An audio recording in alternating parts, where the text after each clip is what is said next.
Sunday the 7th of May, and we are on the Australian dollar, US dollar. So first of all, let's have a quick recap of this market from last week in relation to our Sunday analysis, and then we'll have a look at the market for the trading week ahead. Okay, so last week, we went over this on the 4-hour last week. I'm just going to do it on the daily to keep it simple today.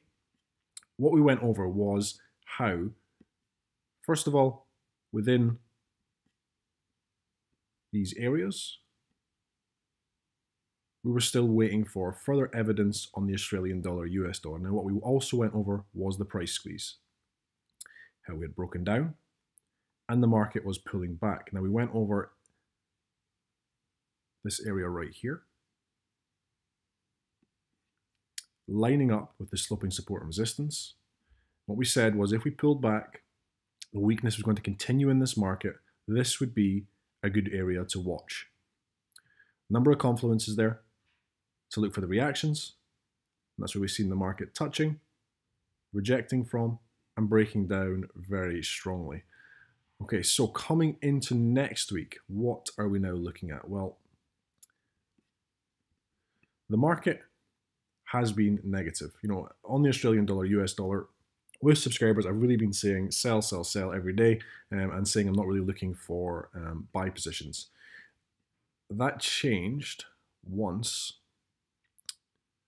we started coming down into these levels. So here, here, and then really down toward these lows. And also up in these levels right here. 1, 2, 3, and 4. These are strong levels of support. The market has been negative. However, down in these areas, I'm more than happy to look for those potential bullish positions. 1, 2,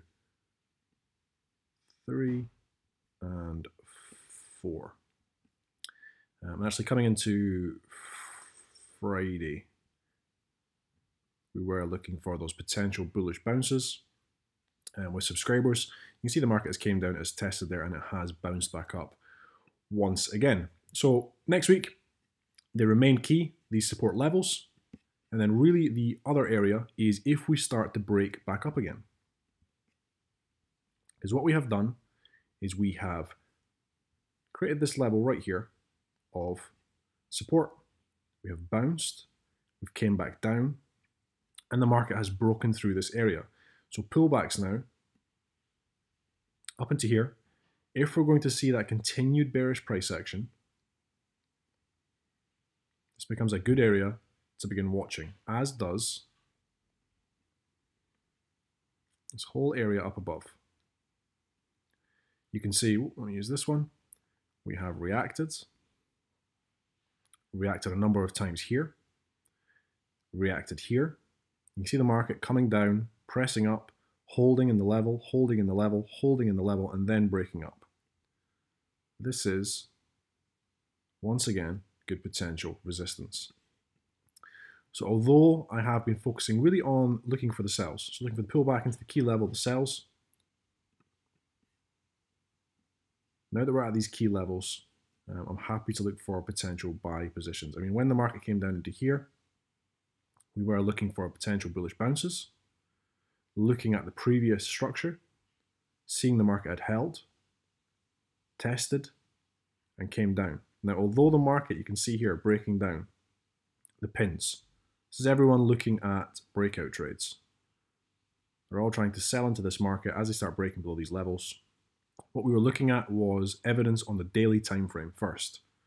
So until we've seen that, we were happy to look for support at these areas and the market pressing up. You know, you really need to look for the evidence. I mean, there's nothing wrong with being a breakout trader. Lots of people do trade in that way, but what you tend to find are lots and lots of false breaks.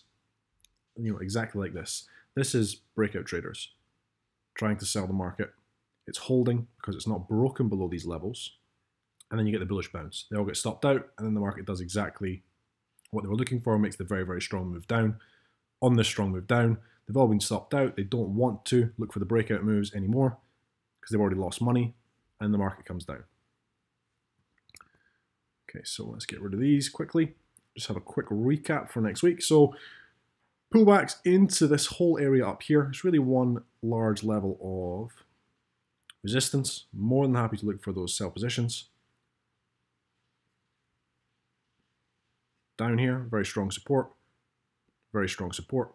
If we start to break down below here, we have the potential for that stronger move down, all the way down to really the 7 to sort of 50 area. Okay guys, so that's everything for this week. As always, I hope you have a great trading week next week. I'm James Orr, and thank you.